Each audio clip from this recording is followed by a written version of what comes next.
My husband, Mark, is what you might call a foodie.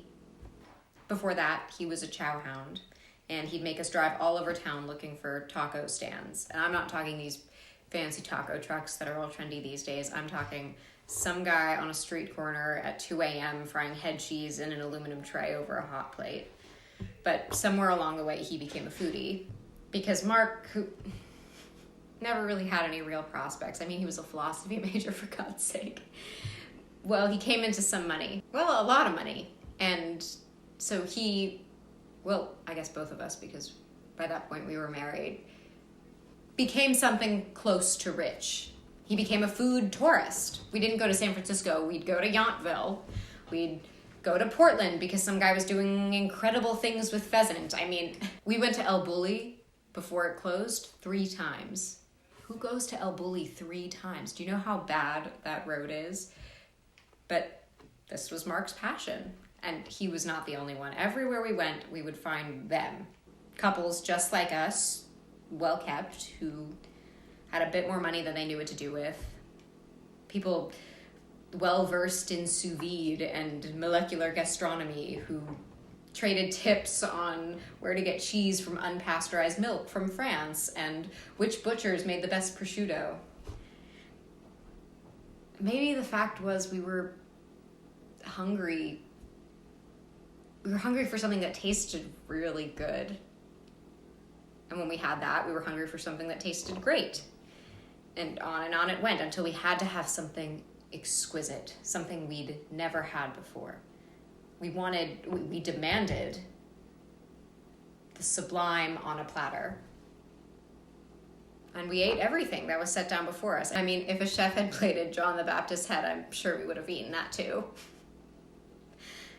And so after some time of this gastronomic gallivanting, I get a call from my parents. And what they do is they both get on, so they sort of tag team you. And my mom gets on, or my mom says to me, "Your father has something to tell you." And my dad says he has cancer and it doesn't look good. And they're going to send him into surgery right away, and they want me to be there before he goes in. So I say, of course, and Mark and I get on the first plane out. And when I get home, I find my dad cleaning the garage. That's just the kind of guy he was. He was part of that generation, you know the one. They're frugal, they're hardworking, they're better people, basically, than us. After he cleans out the garage, we go inside and my mom makes dinner. And we eat quietly. No one really knows what to say. Well, except my dad tells us to have a kid. And a part of me was thinking, well, maybe it feels kind of wrong to use this opportunity, but how can I refuse him? So I say, yeah, Dad, we will. Eventually we go to sleep. We're sleeping in my old bedroom upstairs, and then I wake up because I smell something. Not fire, not smoke. I smell melted butter frying in a pan. And this smell pulls me out of my room, down the stairs, and into the kitchen, where I find my father cooking. He's taking this small loaf of Italian bread that he sliced in half and laying it down in the browning butter. So the bread is now half toasting, half frying. And in another pan, he's got slices of pastrami, not cooking, but browning, so it's nice and hot. And he sees me come down and he doesn't say a word. I don't either. I just sit down and watch him. He used to make these sandwiches when I was a kid. Where he worked, there was this sandwich place that made these hot pastrami sandwiches, and it closed down or something, and he loved these sandwiches so much that he figured out how to make them himself. And he went to every grocery store trying to find the right bread, the right meat, because it's a very simple sandwich. There are only 2 ingredients, so both of them had to be perfect. And as a kid, I would watch him making these sandwiches. So when the bread is done, he puts it on a plate and he piles on heaps of pastrami and he makes the sandwich and sets it before me. And he looks at me and I look at him. And the sandwich sits there between us like a letter,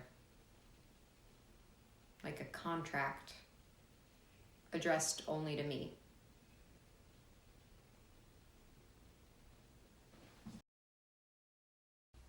And I eat it. An explosion of hot, buttery bread and meat, crispy on the edges, the pepperiness of the pastrami in sharp contrast to the golden, almost fried crumb, the perfect savoriness of salt and fat, and the bread crust shatters a bit in my mouth. It is delicious. It's the best thing I've ever eaten in my entire life. Now, I don't know about memory. It occurs to me now as I tell the story that you're not supposed to eat before you go into surgery, are you? But I remember it all so clearly. The kitchen, the smell. I feel like I could look down and see the crumbs on my chest. The next day, my father went into surgery, and he came out of it okay, but the following chemo killed his taste buds. He could never really enjoy food again after that.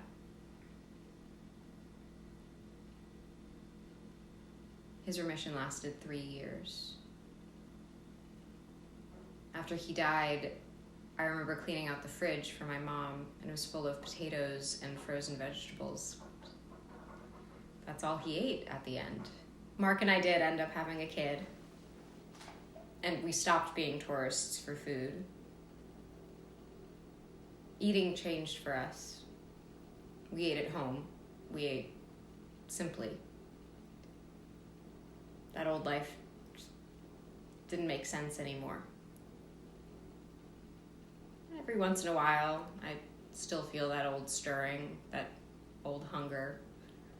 What I want is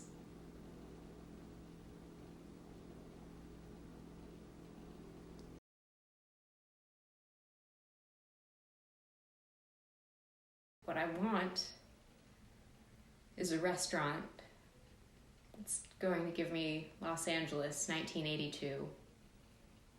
The essence of hot buttered bread and pastrami. I'm 8 years old and my father is young. And we're going to keep eating sandwiches together forever. And he, like me, is never going to die.